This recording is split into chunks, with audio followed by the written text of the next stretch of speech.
finally, Miss Cassie Leong, Miss Cassandra, kilala niyo po si Xiaolong? Hindi po, Madam Chair. Paano po posible yon? Kasi binabanggit po si Xiaolong in connection pareho sa Lucky South 99 at sa Whirlwind Corporation. Mula sa simula, yun lamang yung sinasabi mong konektado ka. One more time, Miss Cassie, kilala mo ba si Xiaolong na associated hindi lamang sa Lucky South 99, kundi pati sa Whirlwind? And I remind you, you are under oath. Ito yung unang pagsagot mo sa amin, so magandang totoo yung isasagot nyo sa amin. Kilala nyo ba si Xiaolong? No po, Madam Chair. Okay, tatanungin pa namin ikaw ulit sa mga susunod. Director, hindi, bago ko yung follow-up question ko kay Director. Miss Cassie, kasi meron din akong tanong sa iyo tungkol dun sa isa pang tao. We just got this information quite recently. Alam mo ba na ang ninong mo na si Duan Renwu ay wanted fugitive sa China? No po, Madam Chair. Pero ninong niya si Duan Renwu. Balik kay... You want to say something else, Miss Cassie? On the mic, please. Wala po, Madam Chair. Alright, matatanong ka Madam pa Chair, namin. hindi- Senator hindi- Joel, before I hindi go lang po back ako to Director. Hindi lang po ako makamove Director on because Casio.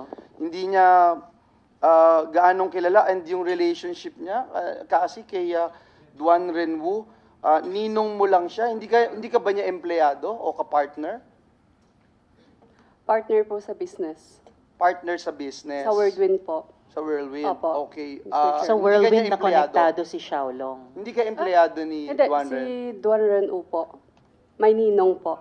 Bukod kay ninong mo na si Duan Renwu na tinatanong ngayon ni Senator Joel, yung Xiaolong na inulat ng PAOK sa Cebu ay konektado din sa Lucky South 99 at saka sa Whirlwind Corporation.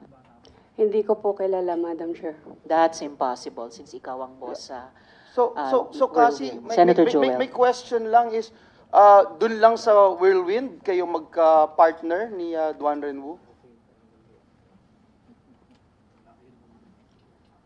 You mean which? Sabi mo kasi magka-partner kayo sa Opo, negosyo. sa Whirlwind po. Whirlwind. Opo. Doon lamang wala na kayo ibang pinag-partneran?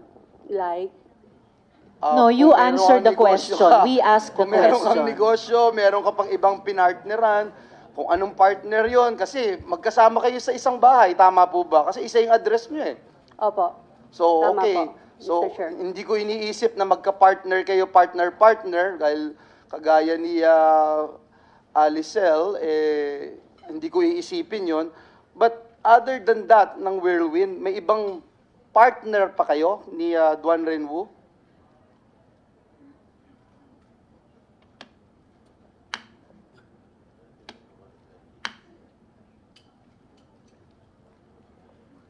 Alam niyo, mahirap magsinungaling dito kasi marami kaming dokumento, marami kaming ipapakita sa po. inyo. Yes, so meron. Opo. Ilang mga negosyo yung meron kayong partnership ni Duan Renwu?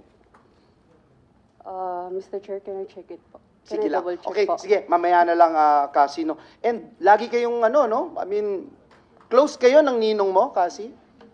Close kayo? Tumitira kayo sa isang bahay eh. Opo. Close kayo. Ano yung relationship mo kay ninong Duan Ren mo? Magkasama kayo sa mga trips. For example, magkasama kayo sa trip sa Taipei. Natatandaan mo yun? Kasama si Lias Alice at si Sheila. Natatandaan mo yung trip na yun?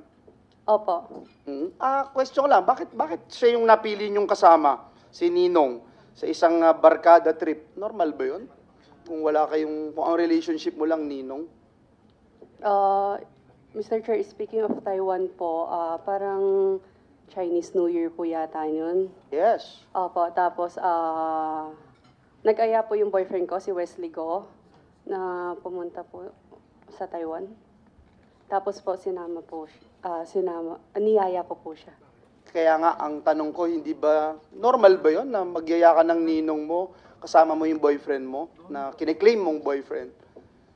Normal sa'yo yun? Ninong, sama ka. Third wheel ka namin ng boyfriend ko. Hindi lang naman po kami, Mr. Chair. Kaya nga, normal Opo. ba yun? So normal sa'yo yun? And Chinese New Year's, tayong mga Pilipino, I'm sorry, hindi ko alam kung you're a real Filipino, hindi ka magse-celebrate ng gaya ng Chinese New Year nang hindi ka super close sa isang tao. Is that correct? You mean sino po yung hindi ko po? Si Duan Renwu. I'm talking about Duan Renwu. Close ko po siya. So close kayo talaga. Opo. So again, hindi mo alam, sabi mo that international fugitive siya, hinahanap siya, wanted siya sa ibang bansa, pero tumitira ka sa the same house with him. Yes po, Mr. Chair. Ang dahilan at sabay kayong umalis noong June 11, bakit hindi mo kasama si Duan Renwu? Bakit siya yung ang kasabay mo, hindi pala si Wesley na boyfriend mo nung June 11? Noong June 11 po, travel po going to Singapore po. Yes, bakit Opo. hindi si Wesley ang kasabay mo? Bakit si Duan Ren? Nagkaayaan lang po. Si Duan Renwu, alam mo na isang dating police officer, Chinese police officer, alam mo po yun? Yes po. Marami ba siyang tauhan na Chinese military officials na nagpunta rin dito sa Pilipinas? Sa pagkakaalam ko po, wala po. Meron po kasi, no, marami pong nandito at sila yung tinuturong notorious dun sa mga torture chambers, mga kidnapping at mga crimes that committed here. Bakit ka nasa Malaysia nga pala, Miss Cassandra, with the Guo siblings? Kasi hindi ka sumabay sa kanila papunta doon, di ba? Tama po, Mr. Chair. Bali po si Wesley Go po, nag-message po siya sa akin na magta-travel po sila going to Malaysia. Sinabi niyang tatakas sila. No. Hindi mo alam na tatakas si Sheila, alias Alice at si Sheila patungong Malaysia? No po, Mr. Chair. Sige po. Madam Chair, I will not take the time of our colleagues. I will just propound my questions later. Thank you. Salamat. Thank you din, Senator Joel.